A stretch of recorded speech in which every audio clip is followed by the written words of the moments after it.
Greece is back, and a promising future lies ahead of us. Greece gave birth to democracy more than 2,000 years ago. As Prime Minister of the Hellenic Republic, Kyriakos Mitsotakis is committed to strengthening democracy for centuries to come. Reinventing democracy to fit the challenges of the 21st century may sound like a tall order, but this is the mission of our generation, and I'm certain we will accomplish it. Shaping Greece's path as a vibrant and optimistic nation, ready to meet the challenges of a changing world. There is future beyond populism, and we've proven that if you run a competent government, you can actually make it possible to get re-elected. He has stood firm, emphasizing the vitality of NATO and the transatlantic partnership. Being part of an alliance that is strong, defensive, and capable of defending us all against external threats is as important as it has ever been. And establishing himself as an advocate for global peace and stability. Anyone who thinks that the international order can be challenged by force gets his way, then this creates a very, very dangerous precedent. Together with partners and allies, Mitsotakis continues to strengthen the bonds that unite us and ensure a brighter future. The challenges and threats ahead for all of us are so complex that no country alone could effectively address them. Cooperation between us all is essential, and cooperation continues to define our alliance. Please welcome Chairman and CEO of Pfizer, Dr. Albert Bourla. Good evening, everyone, Your Excellencies, ladies and gentlemen, and distinguished guests. It's an honor to be with you tonight. I would like to start by thanking Fred and John and the Atlantic Council. Your tireless work, your leadership are vitally important in a time of rising geopolitical tension and conflict, and devastating humanitarian crises are intensifying and polarization. I would also like to offer my congratulations to those being honored tonight. His Excellency President Akufo-Addo, His Excellency, of course, Prime Minister Mitsotakis, Her Excellency Prime Minister Meloni, and the wonderful Mikili. But now, I've been eagerly anticipating the next moment. I'm delighted by the privilege of introducing Prime Minister Mitsotakis as he receives the Council's highest honor for global citizens. Prime Minister Mitsotakis is a devoted leader of my home country of Greece, a rising voice for peace and equity around the world, and a visionary champion of a new era of economic prosperity powered by technology and innovation. The Prime Minister has entered and has earned the trust and confidence of the Greek people. In 2023, re-election showed his growing support, a remarkable achievement when powerful waves of populism are buffeting many other incumbent leaders around the world. The Prime Minister is a humble leader and has said his re-election is simply a reflection of running a competent government and delivering on the promise he made. I would say that tells only part of the story. When I spend time in Greece, and I go very often, I sense a renewed energy, greater optimism, and hope for economic growth. This is a dramatic turnaround from the decade of crisis following the global recession when the Greek economy shrunk and unemployment soared.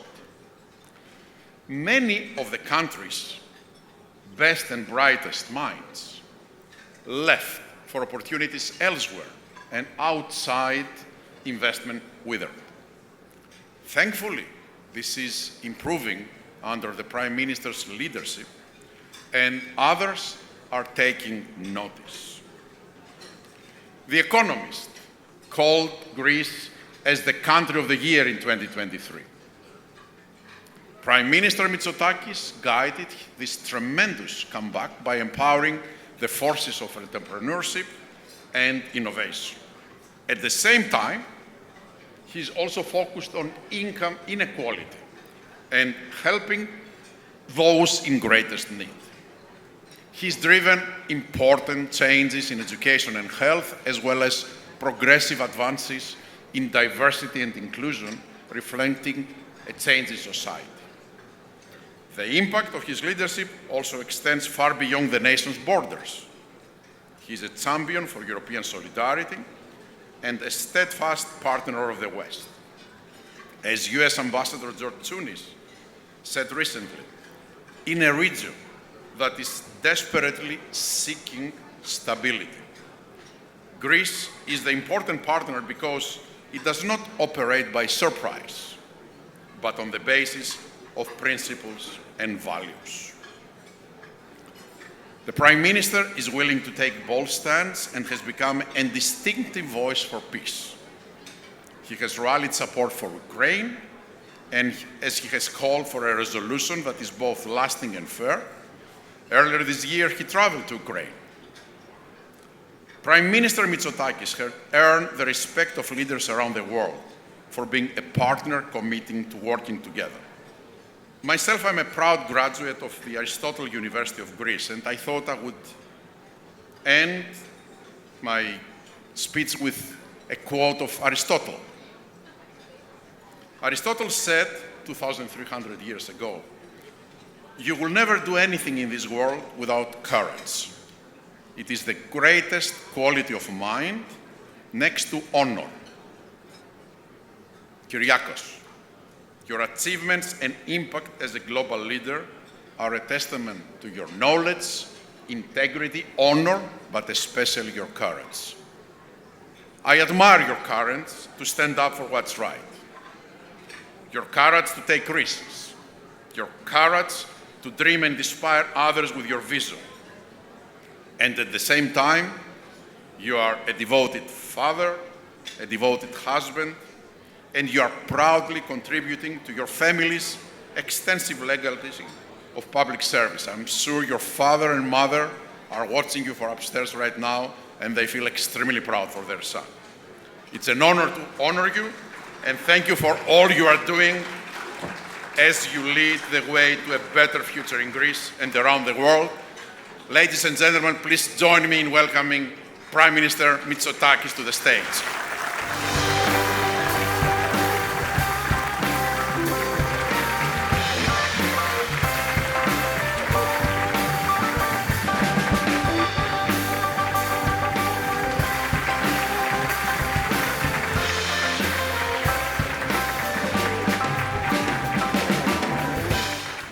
Ladies and gentlemen, first of all, dear Albert, thank you for your extremely flattering words, and my deepest thanks to the Atlantic Council for honoring me as a global citizen. But I would like to start by echoing the words of the President of Ghana, and by saying that I really feel that this award belongs most of all to the people of Greece, for their resilience and their perseverance, and for what they have achieved over the past years. I think Albert was right in describing the transformation of a country that was perceived some years ago as the sick man of Europe, that suffered a profound economic depression, that went through social upheaval, that experimented with populism, but that now has convincingly turned the corner and is becoming again a stable democracy with a growing economy. And I thought in my brief remarks I would share some thoughts with you about why I think the Greek story may be relevant to countries outside Greece, and why what we have achieved may resonate beyond our borders. And I think this is not just for geopolitical reasons, because it is important that Greece now is a stable and predictable ally to the United States and an overall pillar of stability in a very turbulent part of this world. But I think the Greek story also teaches us some other lessons which I think are important for democracies across the world as we struggle with the tides of populism and with the new divisions that tend to rip our societies apart. I think what we have achieved in Greece is to demonstrate that one can actually govern from the political center, that one can be pro-growth but also fiscally disciplined, that one can be, and let me resonate here the words of my good friend Giorgia Meloni, one can be a true patriot by being very much focused on strong defense and at the same time protecting our borders, but one can also be socially liberal, focused on delivering high quality public goods, but also reducing inequalities. And this, what I call this new triangulation, actually has the ability to bring together people from different ideological origins and to create a broader coalition that restores fundamental trust in politics. My government has focused more on policy than politics. And I think in general, in these eras where sometimes we place more emphasis on pure ideology than we should deliver, that the keys to success of every government at the end of the day is effective delivery.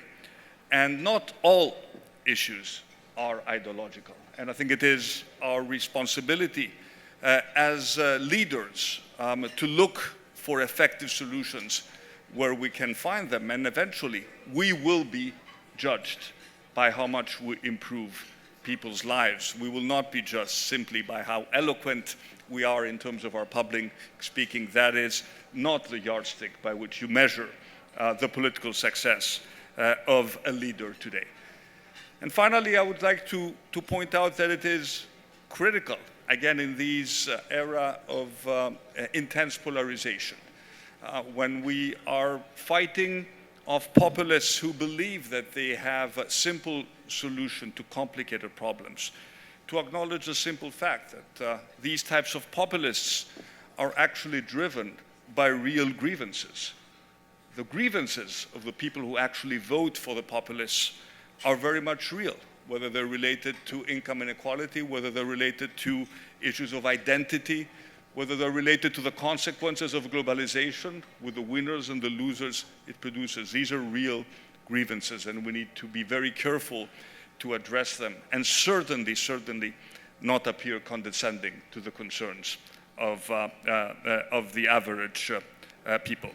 So let me just conclude by quoting a European leader whom I deeply respect.